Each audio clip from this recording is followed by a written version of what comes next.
പിന്നെ മദ്ഹബുകളൊക്കെ തന്നെയും ഉന്നതന്മാരായ ഈ ഇമാമിയങ്ങളുടേതാണ്. ഈ ഇമാമിയങ്ങള് അവരുടെ മദ്ഹബിനെ തക്ലീദ് ചെയ്യുന്നിടത്ത് എന്താണ് അവരുടെ നിലപാട്? തക്ലീദ് ചെയ്യണം എന്ന് അവര് പറഞ്ഞോ?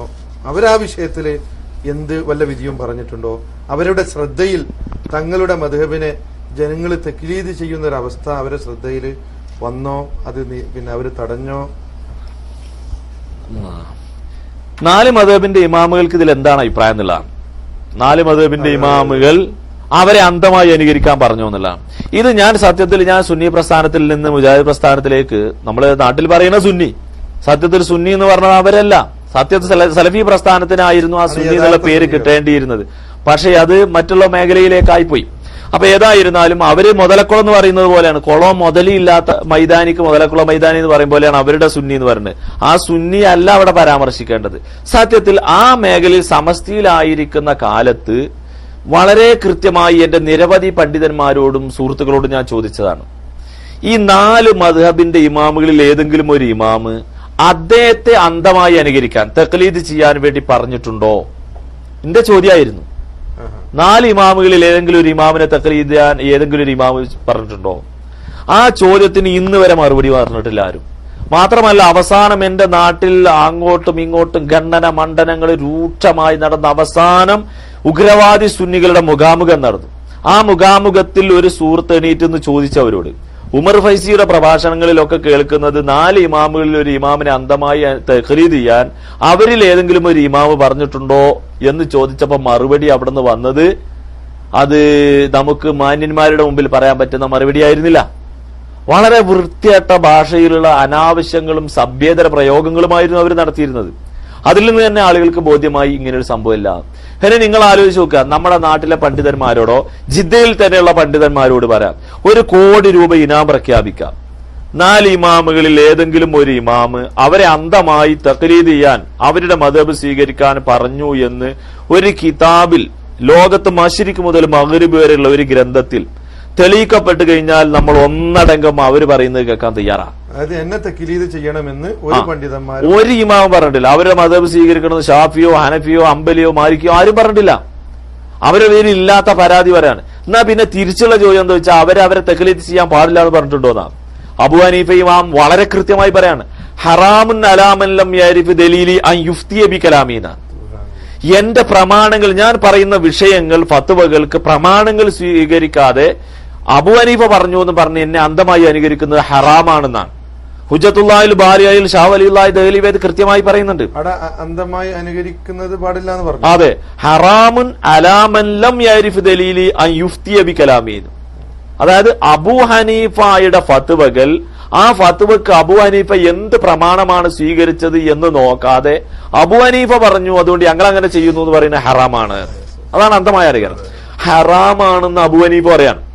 ലക്ഷോപിലക്ഷം ഹദീസുകൾ മനപ്പാടുള്ളവരാണ് അവർക്ക് കാണാത്തത് മുജാഹിദുകൾക്ക് അറിയോ എന്ന് ചോദിക്കുന്നവരോട് നമുക്ക് ചോദിക്കാനുള്ള അതാണ്. ലക്ഷോപിലക്ഷം ഹദീസുകൾ മനപ്പാടമുള്ള ഇവർ പരാമർശിക്കുന്ന അത്രയും വലിയ പണ്ഡിതന്മാരാണെങ്കിൽ ആ പണ്ഡിതന്മാരെ കാണാൻ പാണ്ഡിത്യം ഇവർക്ക് എവിടെ നിന്ന് കിട്ടിയെന്നുള്ളതാണ്. ഹറാമാണെന്ന് അബൂ ഹനീഫ ഇമാം പറയാം. ഞാൻ പറഞ്ഞു ഒരു മദ്ഹബ് സ്വീകരിക്കുന്നതിനെ കുറിച്ച് എന്താണ് നിങ്ങളുടെ വീക്ഷണം? ഞാൻ പറഞ്ഞു കടുത്ത ഹറാം. ഞാൻ സ്വന്തം വക പറഞ്ഞതല്ല. പരിശുദ്ധ ഖുർആന്റെ സൂറത്ത് തൗബയുടെ 31-ാം വചനം, അതുപോലെ അതിന്റെ 6-ാം വചനം, അതുപോലെ നിരവധി ആയത്തുകളും നിരവധി ഹദീസുകളും നമുക്ക് കാണാൻ കഴിയും.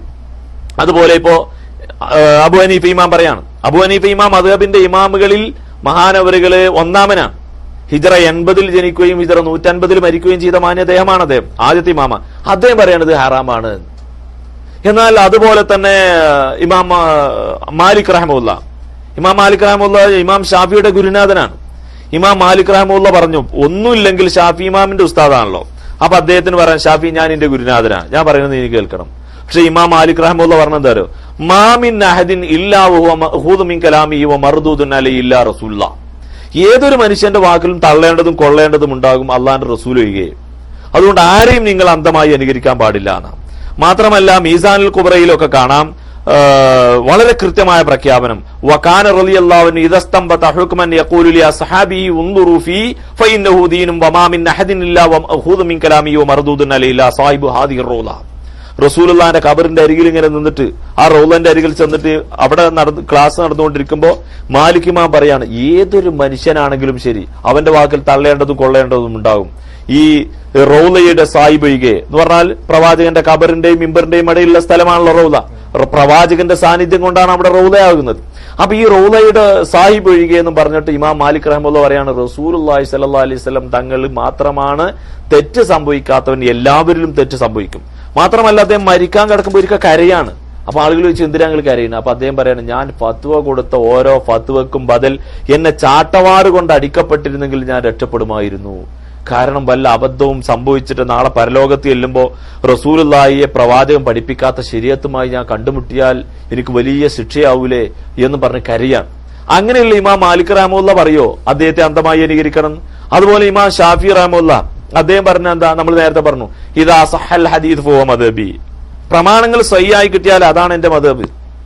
ഷാഫി ഇമാമിന്റെ അഭിപ്രായം. അപ്പൊ അതിന് മുസ്ലിംമാരുടെ വ്യാഖ്യാനം എന്താരോ? അത് ഇദാ സഹൽ ഹദീസ് ഫഹുവ മദ്ഹബി എന്ന് പറയുന്നത് അത് പണ്ഡിതന്മാരോടാണ്, മുജ്തഹിദുകളായ പണ്ഡിതന്മാരോടാണ്, അത് സാധാരണക്കാരോടല്ല. അപ്പൊ മുജ്തഹിദായ ഒരു പണ്ഡിതനെ തഖ്ലീദ് ചെയ്യൽ ഹറാമാണ്. അതാണ് ആ ഷാഫി ഇമാം പറയുന്നത്. എന്നാൽ ഷാഫി ഇമാമിന്റെ ഈ വാക്ക് വ്യാഖ്യാനിക്കാൻ ഏറ്റവും യോഗ്യനായ ആളാരാണ്? ഷാഫി ഇമാമിന്റെ ശിഷ്യനാണ് ഇമാം മുസ്നിയാണ്. ഇമാം മുസ്നി ഷാഫി ഇമാമിന്റെ അടുത്തുനിന്ന് ഇൽമു പഠിച്ച മാന്യതയമ്മ. അദ്ദേഹത്തിന്റെ മുഖ്തസർ മുസ്നിയിൽ കാണാം, ഇഖ്തസർതു ഹാദൽ കിതാബ് മിൻ ഇൽമി മുഹമ്മദ് ബിൻ ഇദ്രീസ് ഷാഫി എന്ന് പറഞ്ഞിട്ട് അദ്ദേഹം പറയാണ്, ഈ ഷാഫി ഇമാമിന്റെ അറിവിന്റെ ഭണ്ഡാരത്തിൽ നിന്നാണ് ഞാൻ ഈ ചെറു ഗ്രന്ഥം രചിച്ചിരിക്കുന്നത്. എന്തിനു വേണ്ടിയാണ്? മഹാനവറുകളുടെ അറിവ് പഠിക്കാൻ ആഗ്രഹിക്കുന്നവർക്ക് ഇൽമു പകർന്നു കൊടുക്കാൻ വേണ്ടിയാണ്. എന്നിട്ട് അദ്ദേഹം പറയുകയാണ്, ഷാഫി ഇമാമിന്റെ അറിവ് പഠിക്കാൻ ആഗ്രഹിക്കുന്നവർക്ക്, ഷാഫി ഇമാം ഈ ലോകത്ത് പ്രഖ്യാപിച്ച ജനങ്ങൾക്ക് പകർന്നു കൊടുത്ത അറിവ് ആഗ്രഹിക്കുന്നവർക്ക് ഞാനൊരു നിർദ്ദേശം നൽകുന്നു.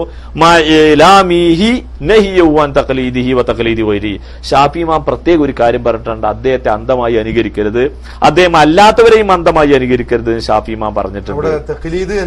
തഖ്ലീദ് എന്ന് വളരെ കൃത്യമായി പറയാൻ അത് ഇമാം മുസ്നിയുടെ മുഖ്തസർ മുസ്നിയിലുണ്ട്. പക്ഷെ മുഖ്തസർ മുസ്നിയിലുള്ള ഈ കാര്യത്തെ സംബന്ധിച്ച് പലരും തിരിച്ചും ദുർവ്യാഖ്യാനം ചെയ്യാറുണ്ട്. പക്ഷെ എന്ത് ദുർവ്യാഖ്യാനം ചെയ്താലും ഷാ വലിയുള്ളാഹി ദഹ്ലവി തന്റെ ഇഖ്തുൽ ജീദിൽ ആ കാര്യം നമ്മൾ പറയുന്നത് പോലെ തന്നെ വീണ്ടും വ്യാഖ്യാനിക്കുന്നുണ്ട്. അപ്പൊ ഒരിക്കലും എന്താണ് ഈ വാക്ക് ഇമാമുകൾക്ക് ബാധകമാണെന്ന് പറയാൻ പറ്റൂല. അപ്പൊ സത്യത്തിൽ ഇമാം ഷാഫി റഹ്മത്തുള്ളാഹി കൃത്യമായി പറഞ്ഞു. എന്നാൽ ഇമാം ഷാഫി റഹ്മത്തുള്ളാഹി മിസ്റിൽ ചെന്നപ്പോൾ ഉണ്ടായ ഒരു സംഭവം ഉണ്ട്. ആ സംഭവം വളരെ കൃത്യമായ ഒരു യാഥാർത്ഥ്യമാണ്. അതായത് നമ്മുടെ നാട്ടിലെ ഈ മുസ്ലിയാക്കന്മാർ പറയുന്ന അതേ രൂപത്തിൽ തന്നെയാണ് അവിടെയുള്ള മാലിക്കി മദ്ഹബായ മുസ്ലിയാക്കന്മാർ പറഞ്ഞത്.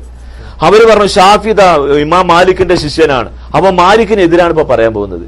അപ്പൊ അതുകൊണ്ട് എത്രയും പെട്ടെന്ന് ഇവനെതിരെ നമ്മൾ രംഗത്ത് വരണം. എന്നിട്ട് ഒരു പണ്ഡിതൻ ദുആ ചെയ്യാണ് സുജൂദ് കടന്നിട്ട്, അല്ലാഹുമ്മ അമിത്ത് ഷാഫിയിലായത് ഇൽമു മാലിക്. ഷാഫി ഇമാമിനെ പെട്ടെന്ന് മരിപ്പിക്കണം പടച്ച തമ്പുരാനെ, അല്ലെങ്കിൽ ഇമാം മാലിക് പഠിപ്പിച്ച ഇൽമൊക്കെ ബാത്തിലായി പോകുമല്ലോ എന്ന് പറഞ്ഞ് സുജൂദ് കടന്ന് ദ്വാരക്കുക, നിലവിളിച്ച് ദ്വാരക്കാണ് ഇമാം ഷാഫിക്കെതിരെ. ആ സംഭവം അറിഞ്ഞ ഇമാം ഷാഫി റഹ്മത്തുള്ളാഹി എന്ത് പറഞ്ഞവരോ, തമന്നാ റിജാലുന്ന മൂതാവ ഇന്നമുത് ഫതിൽകാ സബീലുൽ ലസ്തു ഫീഹാ ബിയൗഹദാ. ആളുകൾക്കൊക്കെ എന്ത് സംഭവിച്ചു പോയി? എന്റെ മരണമാണല്ലോ അവർ ആഗ്രഹിക്കുന്നത്, ഞാൻ മാത്രമാണോ മരണത്തിന്റെ കവാടം കടന്നു പോവേണ്ടവർ? ഇവരൊക്കെ മരിക്കേണ്ടവരല്ലേ? അപ്പൊ ഷാഫി ഇമാം വളരെ കൃത്യമായി പറഞ്ഞാണത്. തന്റെ ഗുരുനാഥനായ ഇമാം മാലിക്കിന്റെ മദ്ഹബ് സ്വീകരിക്കാൻ അദ്ദേഹം തയ്യാറായില്ല. കാരണം ഇമാം മാലിക്കിന്റെ മദ്ഹബിൽ എന്താണ്? തക്ബീറത്തുൽ ഇഹ്റാം കെട്ടണ്ടാതാ, റെഡി ആയിട്ട് നിന്നു കൊടുത്താൽ മതി. ഇമാം ഷാഫിയെ സംബന്ധിച്ചിടത്തോളം പ്രമാണങ്ങളോട് പ്രതിബദ്ധത പ്രകടിപ്പിക്കണം. അതുകൊണ്ടാണ് മഹാനവറുകൾ അത് മാറ്റിവെച്ച്. അതുപോലെ ഒരുപാട് സംഭവങ്ങൾ, വജ്ജ് തോതൽ കറാത്ത മാലിക്കി മദ്ഹബിൽ ഷാഫി ഇമാമിന് അത് പ്രമാണത്തിന്റെ അടിസ്ഥാനത്തിൽ കിട്ടിയത് കൊണ്ട് പറയാൻ പറ്റൂല. അതുപോലെ ഇമാം അഹമ്മദ് ബിൻ ഹംബൽ, നാലാമത്തെ ഇമാമ അഹമ്മദ് ബിൻ ഹംബൽ ലോകത്തോട് വിളിച്ചു പറഞ്ഞ തന്റെ അടുക്കൽ ഇൽമു പഠിക്കാൻ വേണ്ടി വന്ന ആളോട് പറഞ്ഞ എന്താണ്? ലാ തുഖല്ലിദ്നി വലാ തുഖല്ലിദ് മാലിക്കും വലൽ ഔസാഇ വലൻ നഖി വഖുദിൽ കലാമ മിൻ ഹൈതു അഖദു.